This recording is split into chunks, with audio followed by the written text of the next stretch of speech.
Hunter 1, I've arrived at the target's location. Proceeding on foot. Repeat, proceeding on foot.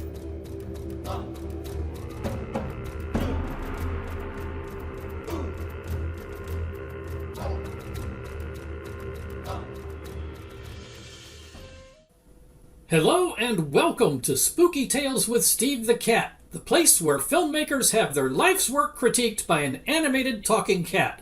I'm your host, Steve the Cat. Tonight we travel all the way to the Netherlands for our featured film review, where we will tell the story of an abandoned windmill and the vengeful spirit that haunts it.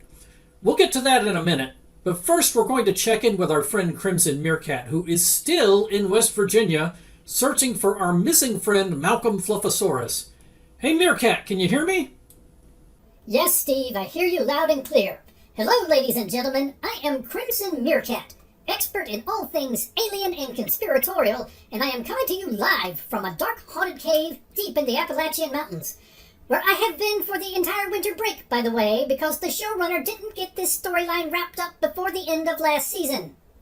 He really is dramatically overpaid. I don't know why we keep him around.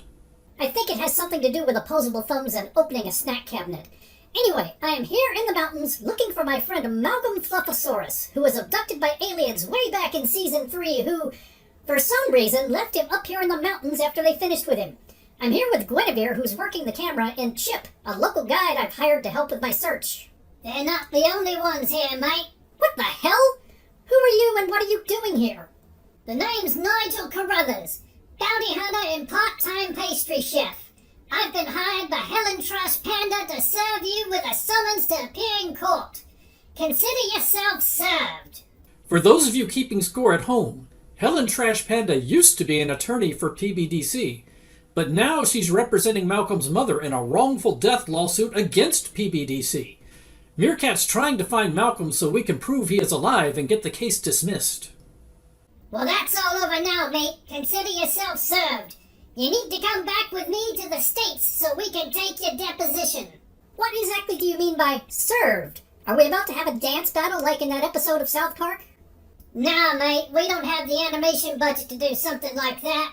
It means I'm presenting you with this subpoena that I have here in my, oh, bloody hell, I left it in the spaceship. Yeah, can you expound a little on how a raccoon bounty hunter gets his own spaceship with a transporter? We've been seeing that repeatedly since last season, but our awful showrunner hasn't bothered to explain it. There's a third party bankrolling Helen's lawsuit against PBDC. They make sure I travel in style. Now come with me, you monkey. You have a date with a court reporter.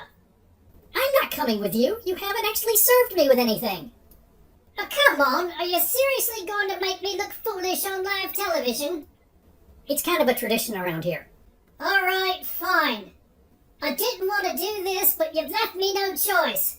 You're not the only one who can hire one of the locals. Say hello to my local guide and hired muscle. Hey, kitty cat! Looks like I've got your monkey again! Oh, for crying out loud, you hired the meth-dealing cannibal hillbilly? You betcha! He's paying me real good, too! Monkey, I done told you once that if my daughter niece wants a monkey wedding buffet, she gets a monkey wedding buffet. Now we just need to find that singing dinosaur so we can marry him off to Precious. Wait, what? If you find Malcolm, doesn't that completely undercut Helen's case against PBDC? Oh, this is a car crash. Who wrote this disaster? It all sure feels like something that would go into a season finale instead of a season premiere. The audience must be so confused. Now don't you all be breaking the fourth wall. We don't cotton to people breaking the fourth wall around here. All right, everybody stop. Just stop. There's not going to be any dinosaur weddings or monkey buffets or complaining about the writing. Now listen to me, you little circus monkey. You're going to come with me back to my spaceship. We're going to fly you back to the States, and you're going to sit down for a deposition. No more foolishness, no more delays, no more... Hang on, what's that sound? Oh my God, it's Herbert! Everybody run!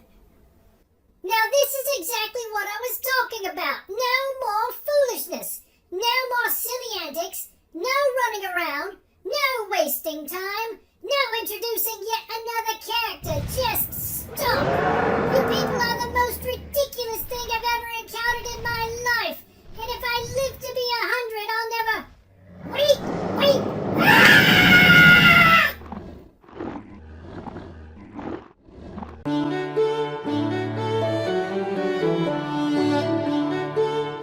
Well, that was unexpected. So, in summary, the writer brought together multiple characters from multiple different storylines.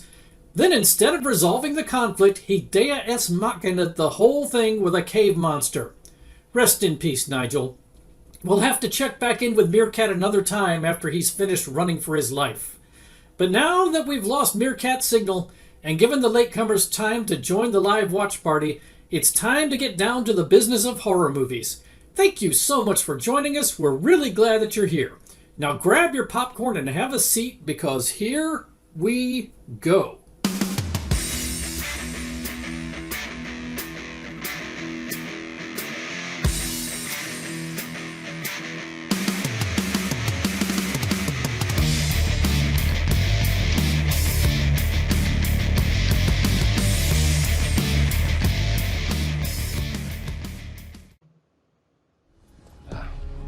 Got a ticket?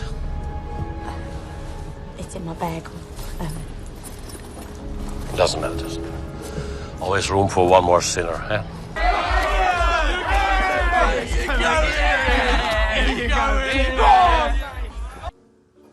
You know, in English we call this a windmill. Can you guys say windmill?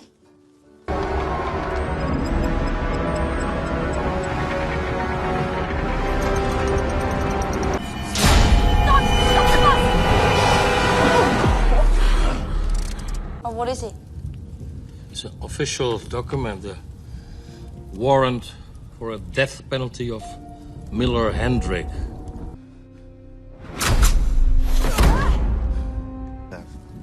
Miller sells his soul to the devil for the secret of keeping his blades turning wind or no wind.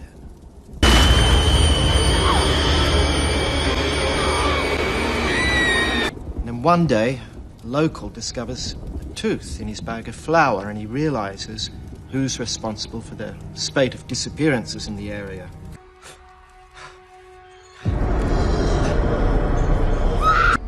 You belong to the master now.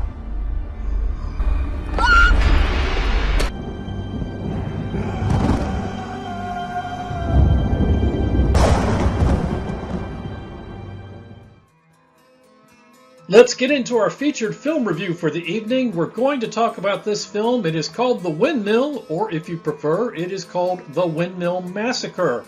Why does this film have two titles? Well, this is a Dutch film. It is a Dutch film that is in English, but it is a Dutch film. It was released as The Windmill in the United States. It was released as The Windmill Massacre in Europe.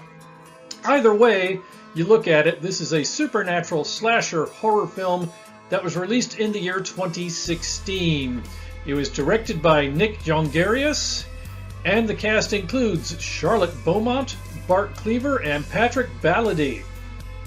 Let's get into setting your expectations for this film. If you're going to sit down to watch The Windmill Massacre, what you should expect is an above-average supernatural slasher film with plentiful blood and gore. And as I mentioned, this is a Dutch film, but it is in English, so this is not dubbed in English. This is not subtitled in English. This film was filmed naturally in English.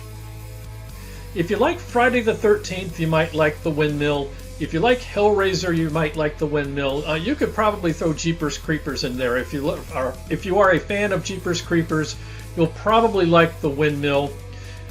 If you're going to sit down and watch the film, of course, we're going to help you calibrate your sights. This is the scale we like to use. On the far left side of the scale, we have very campy films such as Jason X. On the far right side of the scale, we have very serious films such as The Silence of the Lambs. As always, our scale is not an indicator of the quality of the film. It's an indicator of what your mindset needs to be going into the film if you're going to maximize your enjoyment. The Windmill, pretty much straight down the middle. It's what would have been a popcorn film if it were a major U.S. release. Now, it's not a major U.S. release. It's a Dutch film that was shot in English and released in Europe as well as here. but it has the feel of a traditional slasher movie that kind of has that straight down the middle mindset. So not too serious, but not too campy either. Before we go any farther, we need to get into our vocabulary lesson. This, of course, is the part of the show where we discuss new and innovative words and phrases in an effort to stay ahead of social media bots and algorithms that would otherwise try to ban our conversation.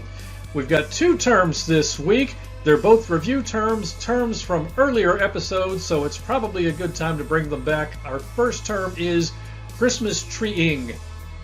Christmas treeing is a noun that refers to the action when one character in a film hangs another character from a tree in a decorative or festive manner. Now, this does not have to be literally from a tree. We've expanded the definition of this somewhat just to refer to a character that has been hung in a decorative or festive manner. What is important is that the manner in which they are hung be decorative and or festive. Our second term for tonight is stomp noodling. Stomp noodling is a noun referring to the action of flattening, bursting, or squishing a character's noggin through the use of a trampling or stamping action. This happens in a lot of horror films. Now, maybe you've not heard this referred to as stomp noodling. There are some colloquial forms out there. Maybe you've heard this referred to as winemaking. Maybe you've heard this referred to as melon stomping. They all mean the same thing, somebody bringing his size 10 Doc Martens down onto another character's head and going splat. Anyway, please keep these terms in mind. They will become important later in the episode. So let's get into a summary of this film. In this film, Jennifer is our protagonist. She's a young Australian woman and she is working as a nanny in the Netherlands when her dark secret comes back to threaten her.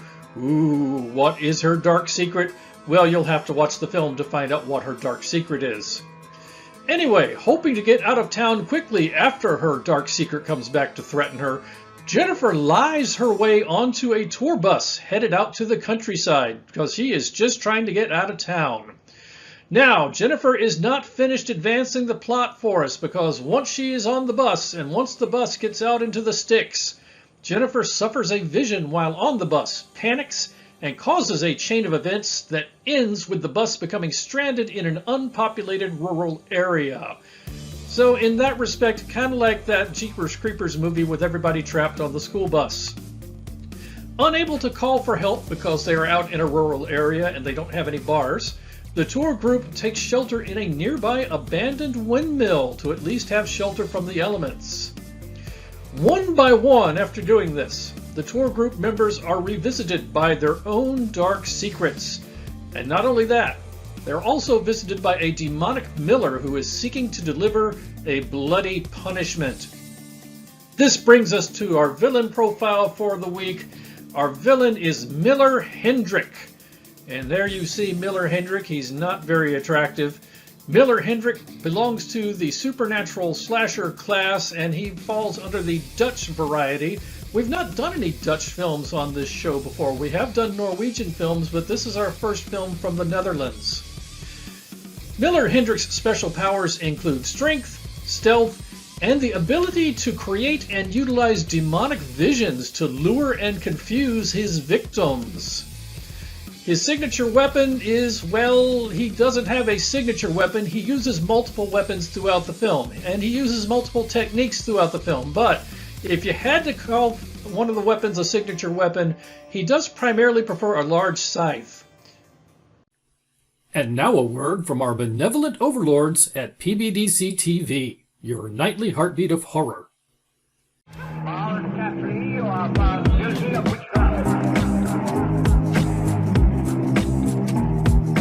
You are found guilty. You are found guilty. Witchcraft. You are found guilty.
So let's get into things I liked about this film.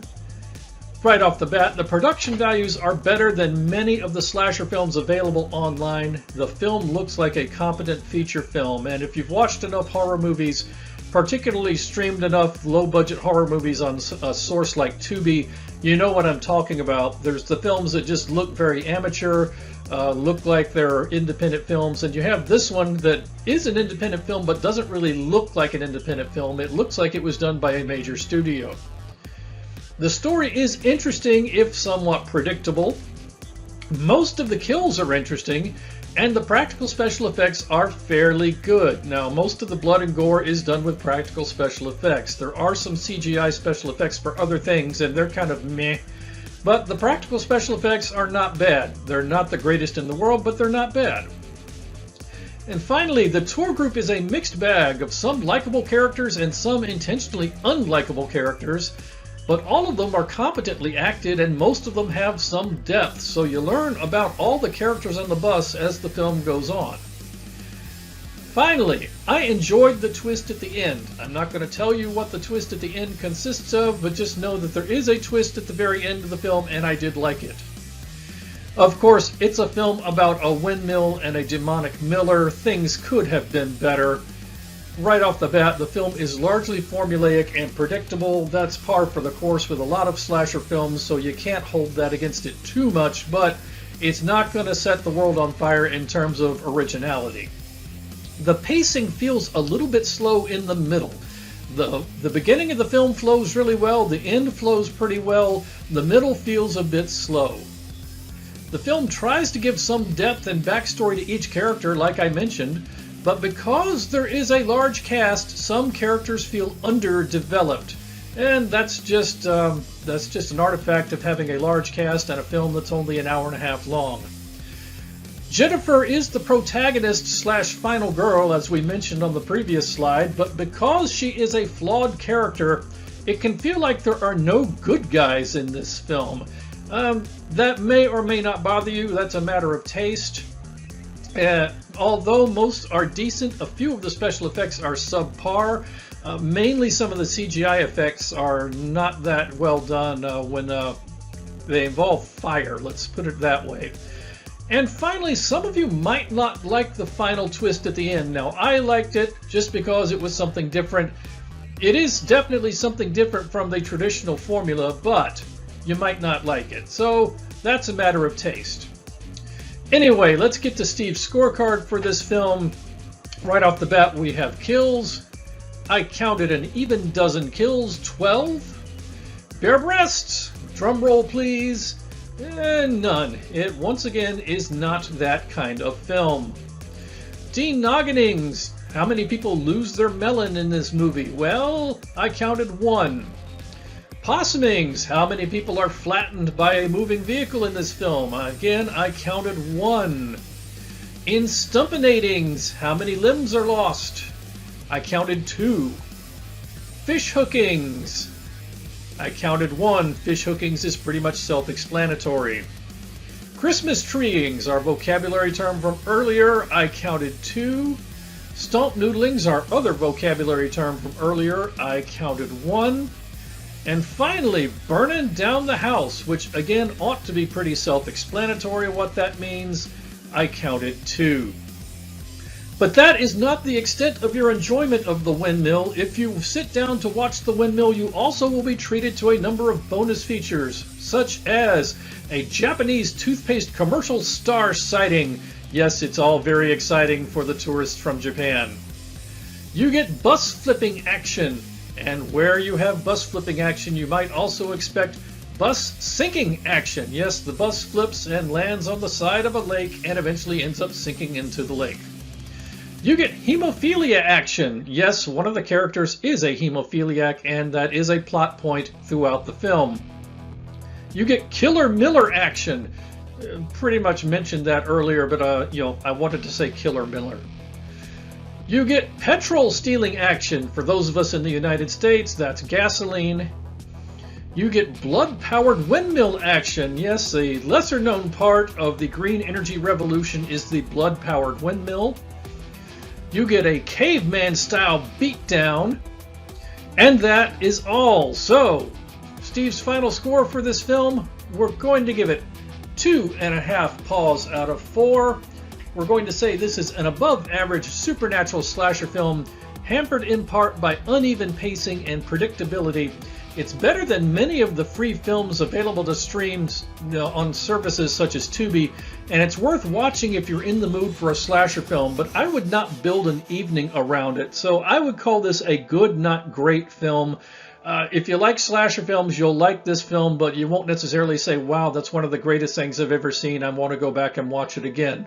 Still, worth watching. That is The Windmill, and that is our featured film review for tonight. Well, we've come to the end of another episode of Spooky Tales with Steve the Cat, but before we go, as is our tradition, we're going to take just a couple of minutes to talk about some of the other stuff that I watched this week. This week we are going to talk about a film called Open Water. Now, on this show, we have in the past reviewed a movie called Open Water 3, Cage Dive, which was done by the same production company that did Open Water. This, of course, is the first film in the series. The films are not actually related to each other than they're similar in style and theme. I found this free with ads on Freevee. Now, Freevee is what used to be IMDb TV. This is the first time I've reviewed a film from Freevee. I access Freevee through my Amazon Prime account. I'm not sure if there are ways to get to it other than that, but it is an ad-supported network very similar to Pluto TV. It has both on-demand features and live programming, much like Pluto TV. In fact, a lot of the programming is the same as you would find on Pluto TV because a lot of the same stuff is in syndication and used on both networks. This is a 2003 American horror/survival/shark film. And you know I love shark films, so I was all over this one once I saw that it was available. So, what happens in Open Water? Well, needing a break from their busy lives, a young couple takes a vacation trip to go scuba diving. Big mistake. The couple joins up with others on a tour boat and are taken out to sea to go diving. The continental shelf goes out for a pretty long ways, so you can get pretty far from shore and still be shallow enough to do some scuba diving. So, they go diving. But a counting error occurs.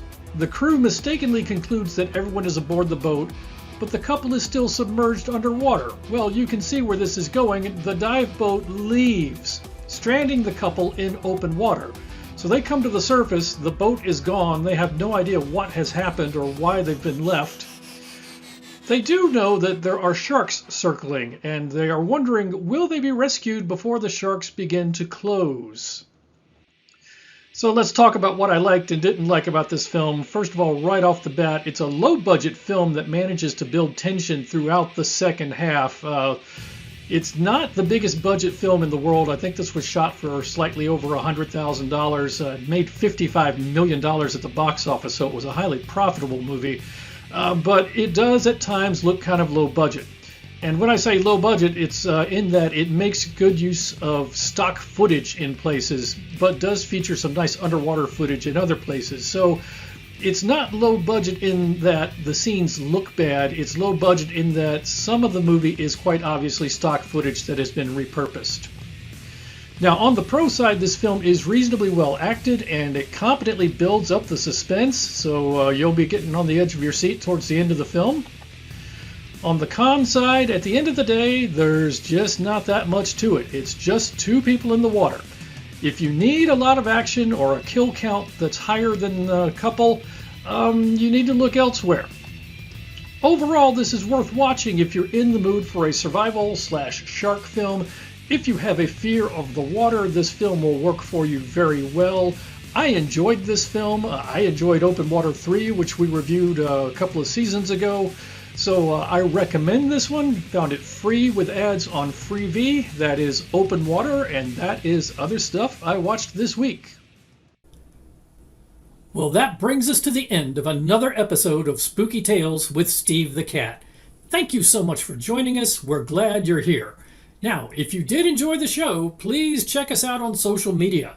You can find Steve the Cat on YouTube, Instagram, Facebook, and Twitter. So please stop by and hit that subscribe button. And of course, Spooky Tales with Steve the Cat is available exclusively through the PBDC Collective Incorporated, now legally incorporated but still your heartbeat of horror. You can find us on the web at psychobunnydc.com, or you can check us out on YouTube, Facebook, Twitch, Instagram, Twitter, Rumble, and Discord. And bonus, the Discord site is for members only, so if you're interested, please go to psychobunnydc.com and click the link for an invitation. Also, be aware that the website has a members only area. If you're interested, just contact any of the content creators for PBDC and we'll get you set up with the password. Now, next episode, we're going to talk about a film that is one of my very favorites. It's sure to be a lot of fun, so make sure to join us on Monday nights at 10 p.m.